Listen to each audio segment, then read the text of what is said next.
नमस्कार, मैं रचना शर्मा चढ़ती कला टाइम टीवी देख रहे सभी दर्शकों का स्वागत करती हूं। आप देख रहे हैं हरियाणा के विशेष समाचार।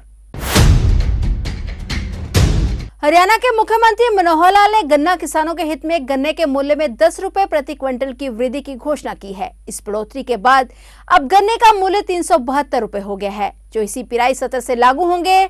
राज्य में गन्ने की मौजूदा कीमत 362 रुपए प्रति क्विंटल है और मुख्यमंत्री मनोहर लाल ने अपने निवास स्थान संत कबीर कुटीर पर आयोजित पत्रकार वार्ता को संबोधित करते हुए कहा कि किसानों के हितों की रक्षा राज्य सरकार की सर्वोच्च प्राथमिकता है। मुख्यमंत्री ने किसानों से अपील की है कि चूंकि गन्ने के भाव में वृद्धि की गई है, इसलिए किसान गन्ने को मिलों में ले जाना शुरू करें ताकि मिलें सुचारू रूप से चल सके। चीनी मिलों का बंद होना ना तो किसानों के हित में है और ना ही मिलों के। मुख्यमंत्री ने कहा कि हालांकि चीनी की मौजूदा कीमत उम्मीद के मुताबिक नहीं बढ़ी है, फिर भी हम चीनी के कीमत की तुलना में गन्ना किसानों को अधिक कीमत दे रहे हैं। उन्होंने कहा कि चीनी मिलें लगातार घाटे में चल रही हैं, लेकिन फिर भी हमने समय समय पर किसानों के हितों की रक्षा की है। उन्होंने बताया कि इस समय राज्य के चीनी मिलों पर 5,293 करोड़ रुपए का घाटा है। सरकारी मिलों में चीनी का रिकवरी का प्रतिशत 9.75% है और जबकि निजी मिलों का प्रतिशत 10.24 है। जबकि उन्होंने कहा कि चीनी की रिकवरी बढ़ाने और मिलों को अतिरिक्त आय के लिए मिलों में एथनॉल और ऊर्जा संयंत्रों की स्थापना के साथ साथ सहकारी चीनी मिलों की क्षमता बढ़ा रहे हैं। वहीं मुख्यमंत्री ने कहा कि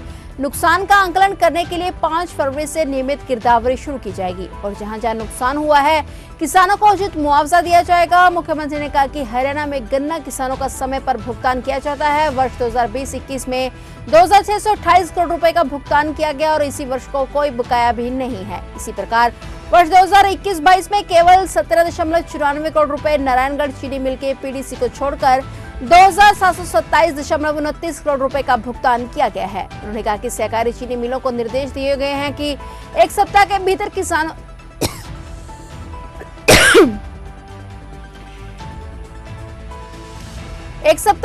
किसानों को भुगतान किया जाए। उन्होंने कहा कि किसानों को भी ऑफर दी गई है कि यदि वे चीनी मिलों का संचालन करना चाहें तो सरकार इस पर भी विचार कर सकती है। इसके अलावा उन्होंने कहा कि पिछले दिनों पटवारियों ने सरकार के समक्ष अपने वेतन में वृद्धि की मांग रखी थी और इसका सरकार ने अध्ययन किया और माना कि वेतन में वृद्धि की जानी चाहिए। इसलिए पटवारियों को भी पे स्केल बढ़ाया गया है और अब उनका वेतन 25,000 से 32,100 रुपए कर दिया गया है। इस बारे में 24 जनवरी को अधिसूचना भी जारी की गई थी।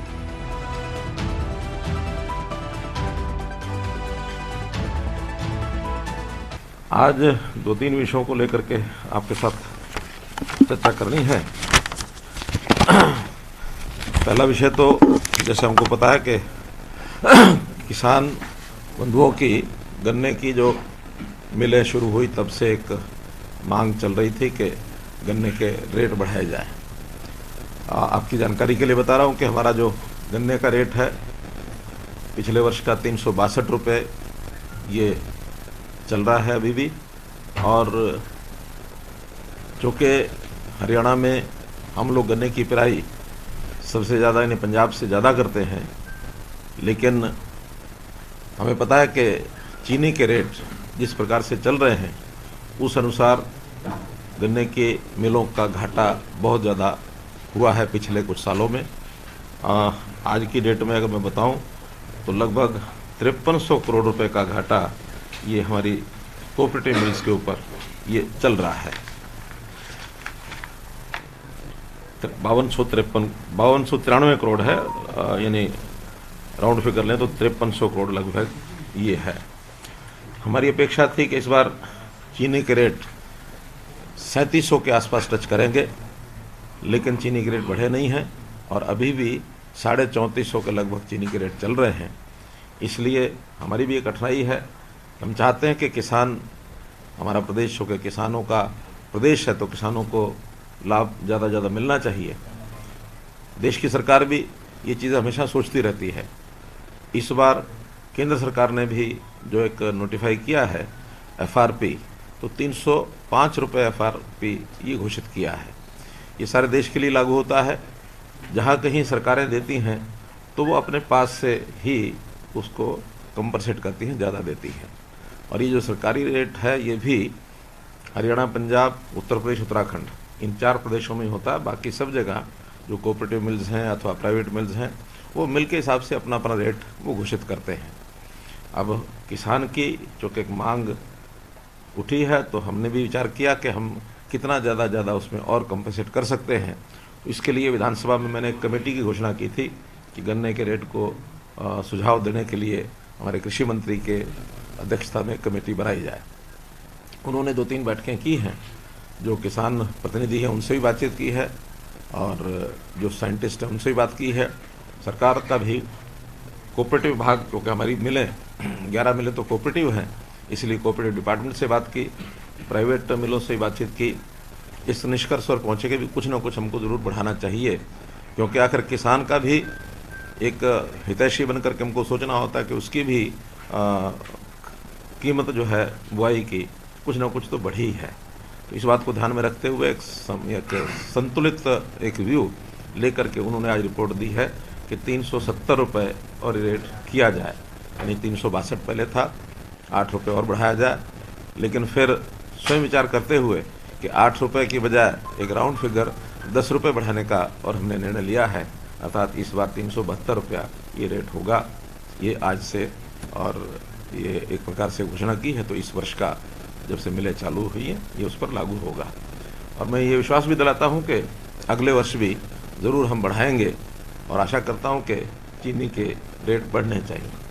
हमने इसके लिए बहुत से और भी काम किए हैं, जिसमें से ये कैसे किसान को राहत पहुँचाई जा सकती है। पहले तो हमारी जो मिलें हैं बहुत पुरानी मिलें हो गई हैं, जिनका रेनोवेशन किया है, जिनकी कैपेसिटी बढ़ाई है। जैसे करनाल की कैपेसिटी भी बढ़ाई गई है मिल की, पानीपत की कैपेसिटी बढ़ाई गई है। ऐसे ही हमने पिछले वर्ष पलवल को भी अपग्रेड किया था, सोनीपत मिल को भी अपग्रेड किया है। कुछ और मिलें भी इस बार लाइनअप हैं जिनको हम अपग्रेड करेंगे ताकि उनकी रिकवरी को बढ़ाया जा सके। जब तक चीनी की रिकवरी नहीं बढ़ती है तब तक हमारे लिए भी कठिनाई आती है। अभी रिकवरी जो चल रही है प्राइवेट मिलों की तो 10 से ऊपर है, लेकिन सरकारी मिलों की पिछले वर्ष की 9.75 यही रिकवरी आई थी। ये कैसे और बढ़े कि वर्ष के अंत में ही जाकर पता लगता है कि रिकवरी किस मिल की कितनी है।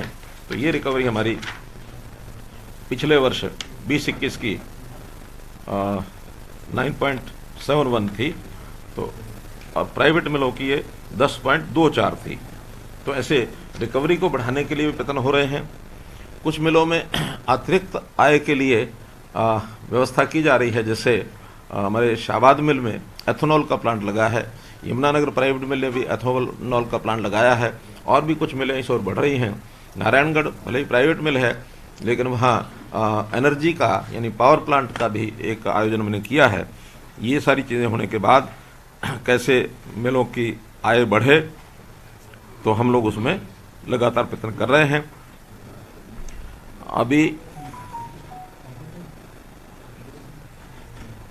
अभी जो इस समय जो स्थिति है तो हमारे मिलों का गन्ना चूँकि अब पिछले कुछ दिन से आया नहीं था, तो जो बातचीत चल रही है, मुझे लगता है, मैं किसानों से अपील भी करता हूं कि आज जो के रेट बढ़ा करके जो उनकी डिमांड है उस हिसाब से हमने कोशिश की है कि उसमें रेट बढ़ाया जाए, बढ़ा दिया है। मैं उनसे अपील करता हूं कि तुरंत जो गन्ना जहां है वो लेकर के मिलों में जाएं, और मिलें जो है तुरंत गन्ना पहुंचते ही मिलें यानी प्रारंभ हो जाएंगी। तो इस प्रकार से मिलों को गन्ना ले जा करके मिलें चालू की जाए ताकि किसान का भी नुकसान ना हो। जितने दिन किसान गन्ना नहीं लेकर के आएगा तो नुकसान किसानों का लगातार, क्योंकि फसल है तो फसल का समय पर ही कटान उठान ये सब होना चाहिए, तो ये तुरंत उनका नुकसान ना हो। इसलिए मैं अपील करता हूं कि आज से ही गन्ना ले जाना शुरू करें ताकि कल से विधिवत सभी मिलें चालू हो सकें। अभी एक हमने देखा कि सर्दी बहुत अधिक हुई है, तो सर्दी अधिक होने के कारण से जो फसल सरसों की खास करके उसका नुकसान हुआ है। तो ये भी हमने तय किया है कि 5 तारीख से जो रेगुलर गिरदावरी है, क्योंकि रेगुलर गिरदावरी होने के बाद तो स्पेशल गिरदावरी होती है, लेकिन जब तक रेगुलर गिरदावरी नहीं होती तो स्पेशल का कोई अर्थ नहीं होता। रेगुलर गिरदावरी होगी, जहाँ जहाँ फसल का नुकसान सरसों का जितना हुआ होगा उनका मुआवजा समय पर ये दिया जाएगा, ऐसा भी मैं एक भरोसा दिलाता हूँ। तो ये थे हरियाणा के विशेष समाचार, और नए समाचारों के साथ फिर से हाजिर होंगे। तब तक के लिए देखते रहिए चढ़ती कला टाइम टीवी, और मुझे दीजिए इजाजत। धन्यवाद।